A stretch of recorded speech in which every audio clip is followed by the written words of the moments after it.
All right, our viewer question today comes from someone who is curious about, I guess, doing a little bit of research on their own. You answer so many questions, for so many viewers here, but there's a lot more questions than I think you can answer in these little videos. So they have asked you what you think is the best source for nutrition research out there. Oh my. The issue, of course, is how schooled you are in reading scientific articles and making sense out of them. There is an art to doing this in that, certainly Dr. Neil Barnard, Dr. Michael Greger, Dr. Joel Kahn, Dr. Joel Furman, all of them, I think, have put out blog posts or done little mini webinars on how to read an article, a scientific article, and check it out for bias.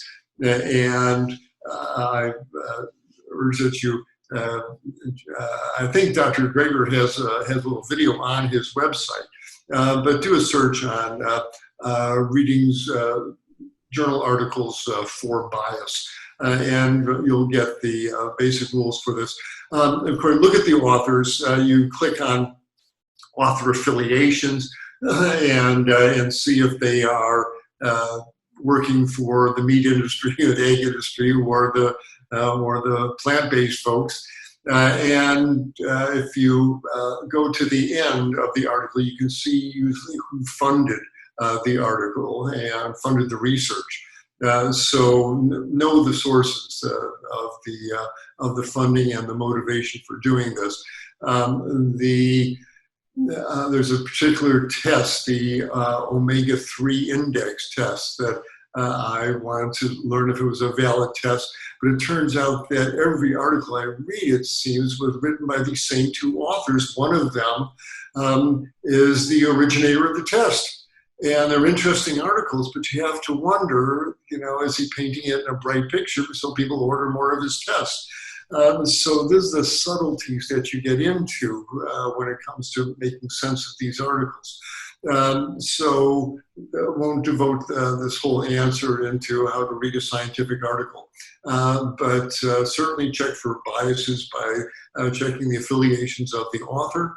And you need to at least read the conclusion. Don't just read the abstract at the front. Read the conclusion, the last paragraph, the so what part of the article is very important. If you can, skim all the way through the body there. You can read the whole article, absolutely do that. And things have changed so much since I entered medicine in the 60s and 70s, and commercial interests have invaded medical literature. And so many of the journal articles, the journal, brand name journal, New England Journal of Medicine and JAMA, et cetera, that you thought were pure science, have now been so distorted in many cases by commercial interest, by commercially paid for research, or by advertising or direct payments to the journal. So they're published more favorable articles to a particular point, that it makes me uneasy. And in fact, all the articles that I'm reading. So you need to hopefully check a wide variety of sources as possible.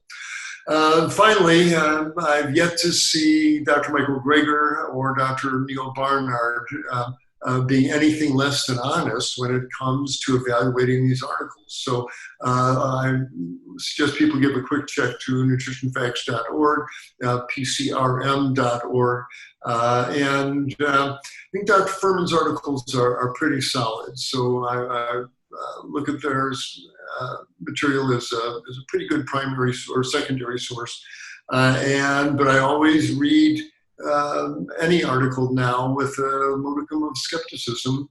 Maybe, okay, but I would like to see that corroborated by other researchers as well. There's quite a thicket out there, as you can get from my answer here, but I would check with Dr. Greger's website, with PCRM, Dr. Furman's website. They've got pretty good a solid scientific backing behind the statements they make. But again, read those original articles as much as possible, but also with an eye of a little bit of skepticism as well. Good luck. Welcome to the research jungle.